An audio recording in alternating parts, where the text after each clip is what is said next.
You could go along in a boat and you could see schools of mullet underneath the boat. You could see those blackbirds with the white beaks, the coots, all over the river. I mean, there was just like massive amounts of ducks, just tons of them. That all went away. When the lyngbya came in here, that was gone. There was no ecosystem left. There was no grass, there was no oxygen in the water, there was very little wildlife. And now that it's coming back, we're seeing the resurgence of the wildlife. We have opened up over 850 spring vents, taken out 99% of the phosphorus and 50% of the nitrogen from the water column as part of the restoration process. We have removed 400 million pounds of lyngbya, which is the size of about one of the largest cruise ships out there. And we've planted about 420,000 eelgrass plants. If we can't teach our children to preserve what we have, we can't look forward to having it for the next generation.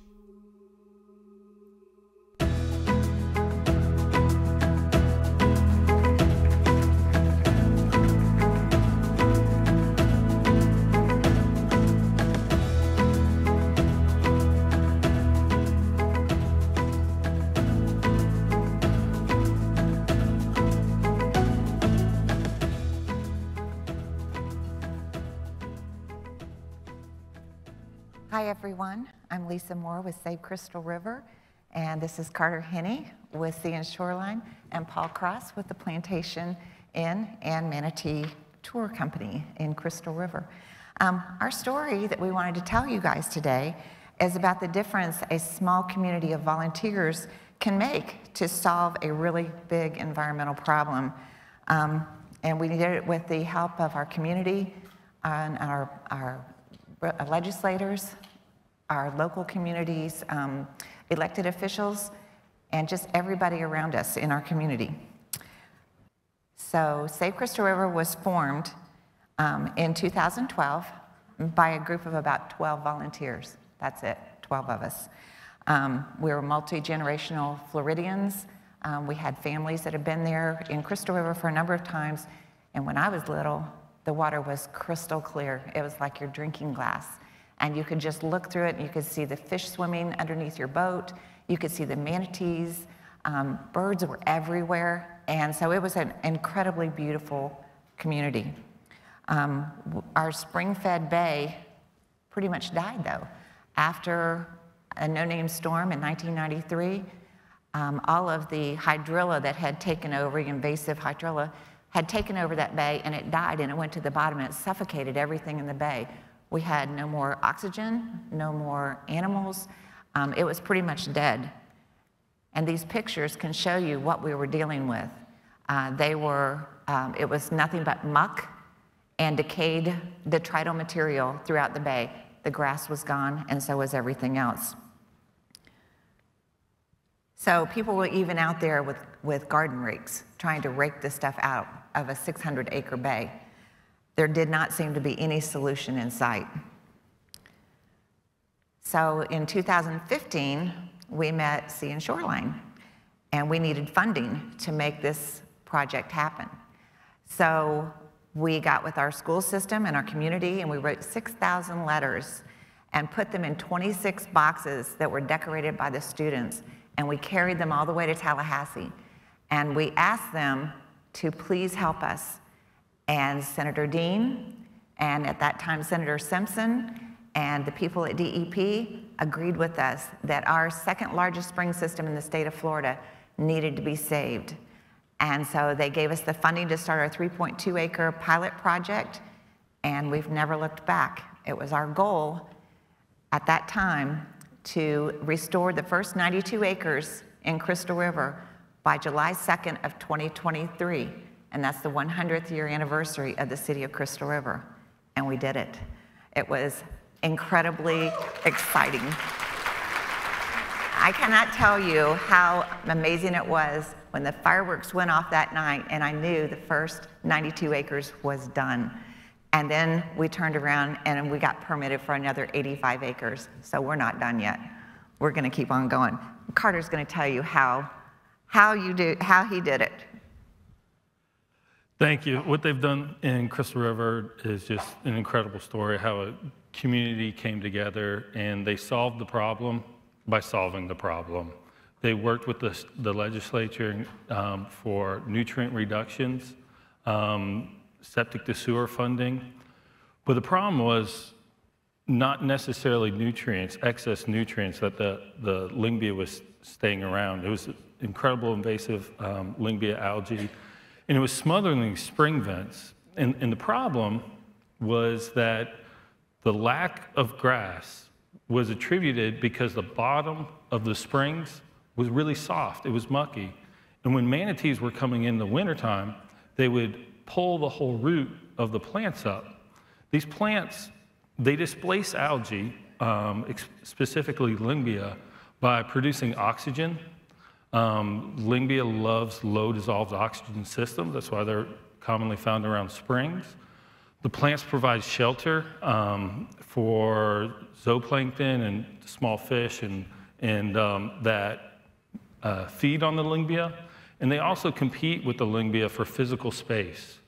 So it creates conditions that the lyngbya can't stay. But why were the plants not sticking around? It wasn't the manatees. The problem was that the ground was so soft, it would just leave the roots would pull up. So we got started by first vacuum dredging out springs and all the detrital material on the bottom. That was the most important thing to get right first. Then we nursery grew multiple ecotypes of native eelgrasses that we grew out, we planted, and we protected. And I think that's really important, is that you treat a project like a farm. You're growing out a crop.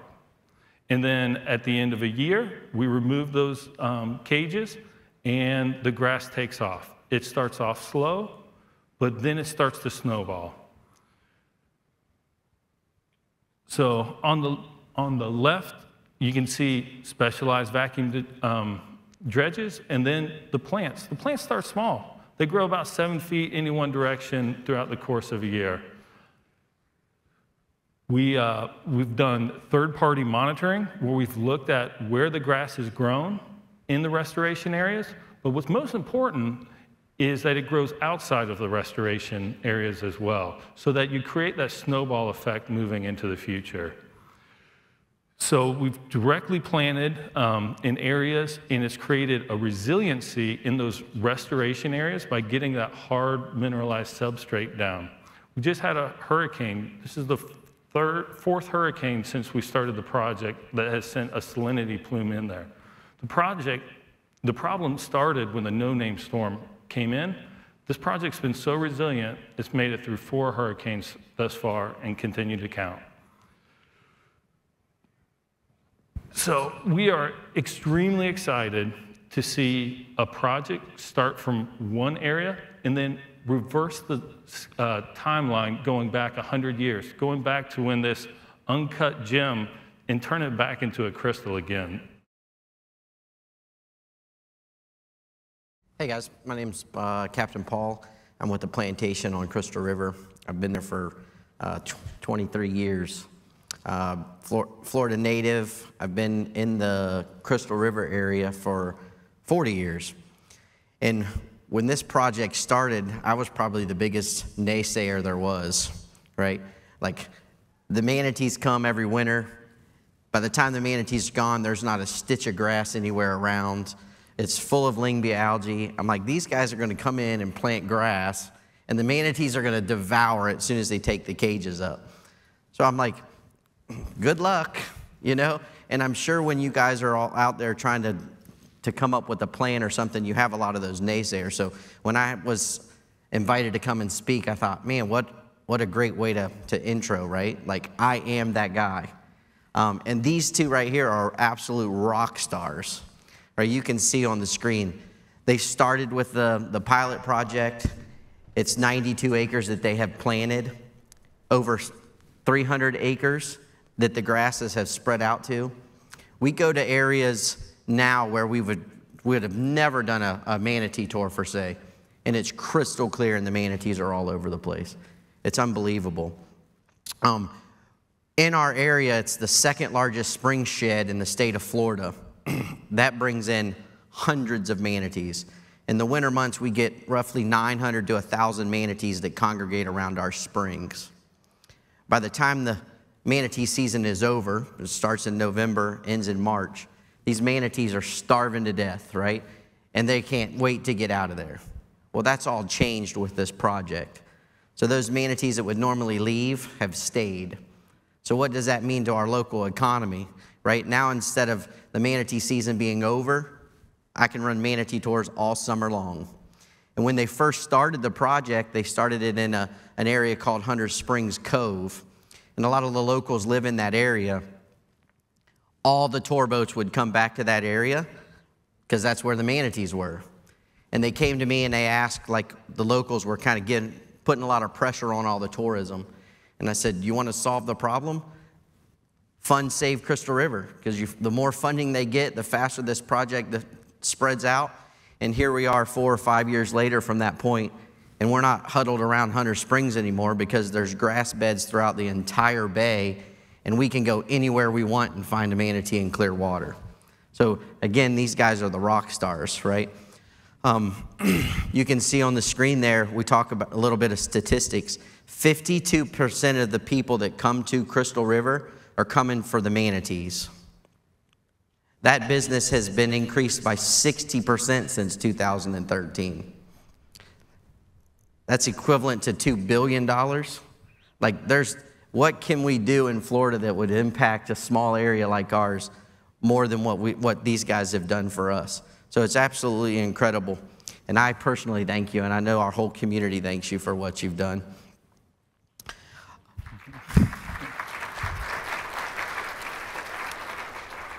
But not just the manatees, right? Like, you've heard that saying, build it and they will come. Like, how about we change that to restore it and they will come back? Because that's exactly what's happened in Crystal River. These guys have restored it. Now we get more paddleboarders, more kayakers. You know, the homeowner that was complaining about us being in their backyard, what happened to their property value? Everybody wants to live in that house now, not just them. So property values have gone through the roof. As I mentioned, the manatees is an all-year-round thing.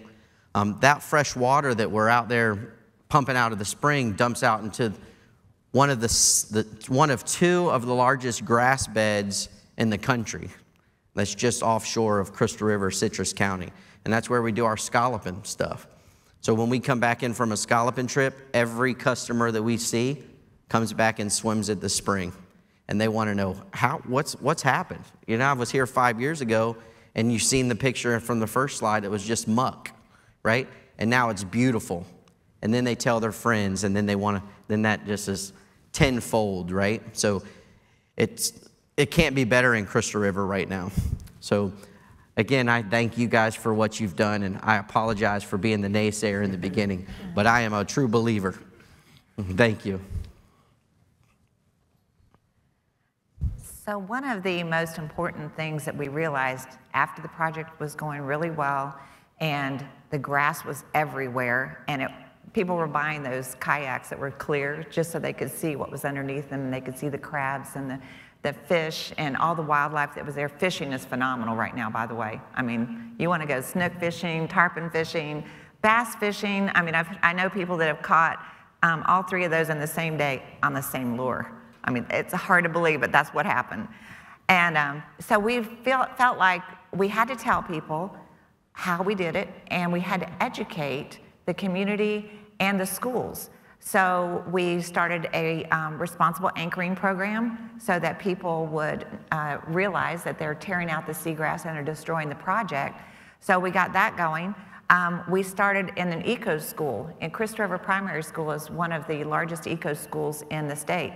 So we took grass from the river and water from the river and the seagrass provided by Sea and Shoreline. We took it all to the school, and every child in that school planted an aquarium of grass for their classroom. They did experiments all year, they exchanged information, and then at the end of the year, the whole 5th grade, we brought them all down to Hunter Springs Park, right in the middle of town, and they planted the entire school's seagrass. Every year we've done that since 2015. So the kids are out there, and we even brought a mermaid, and the mermaid came out there, 2 of them, and helped them plant grass. And the local ice cream shop brought out the ice cream. Another group brought out the hot dogs. These kids know more about eelgrass and lyngbya than probably anybody else in the state.